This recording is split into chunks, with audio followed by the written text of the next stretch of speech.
I'm Tracy Baxter with today's Record Newswatch.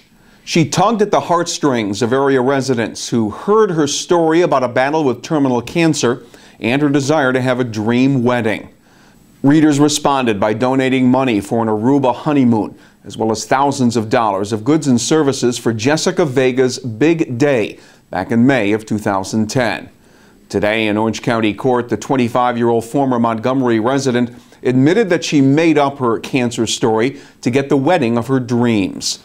During her courtroom appearance this morning, Vega pleaded guilty to a felony charge of scheme to defraud and the misdemeanor charge of criminal possession of a forged instrument, a copy of a bogus doctor's letter she showcased as proof of her terminal illness. Vega may escape state prison time, but she will stay in Orange County Jail until she's sentenced next month.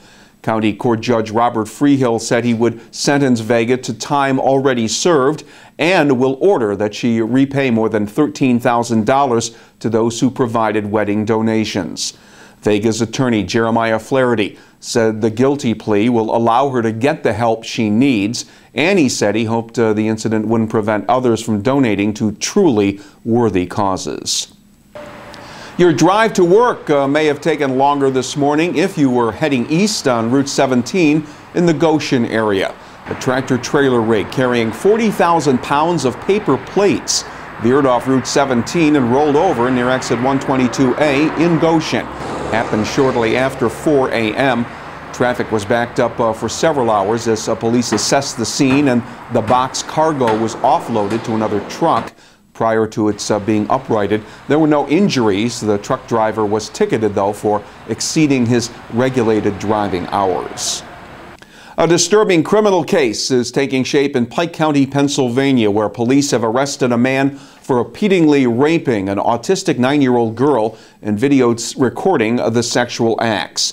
45-year-old Michael Bonsignor of Dingman's Ferry faces 20 separate charges. He's currently serving prison time for the possession, manufacture, and distribution of child pornography.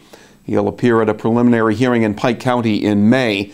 Court papers indicated that the child was one of at least 3 who were victimized by Bonsignor on camera for an internet audience. Authorities say he was counting on his autistic victim being unable to tell anyone about his sexual assaults. Sullivan County Sheriff Michael Schiff says it's another example of why you should say something if you see something suspicious. A homeowner in Rock Hill called 911 after 2 suspicious men knocked at her door, then went to the unoccupied Rock Hill Drive house next door and broke in, taking a flat-screen TV. A responding deputy tracked their SUV to a residence on Lake Louise Marie Road, where the suspects claimed to know the person living there, even borrowing a cordless phone from the occupant to make a call. But their story fell apart, leading deputies to charge 24-year-old Vincent Lax of Ellenville and 47-year-old Peter Jennings of Allendale, New Jersey, with felony burglary and criminal possession of stolen property. Sullivan County has been hit hard with a wave of burglary incidents over the past several months. It is a popular money scam that's been making the rounds in the town of Crawford. Town police say they've gotten several calls from elderly residents who've been called by someone requesting that $2,500 be sent through Western Union to bail out or help a relative in need. Scammer uses the correct name of a younger relative, information that is easily obtained from the internet. Anyone who gets this type of call shouldn't send any money, obviously, but should call police instead. And it will be the chance for fans to say a final farewell to a local music legend, singer-drummer Levon Helm, who succumbed to cancer last Thursday at the age of 71. Tomorrow, Thursday, from 10 to 3, those mourning his loss will be able to pay respects at Helm's studio home in Woodstock. Because of the expected influx of friends and fans, special parking shuttle locations have been set up in Woodstock at Andy Lee Field on Rock City Road and at the Woodstock Playhouse. Helm won multiple Grammy Awards as a performer with the celebrated rock group The Band, and people came from around the world to enjoy Helm's star-studded weekly midnight rambles at his Woodstock studio.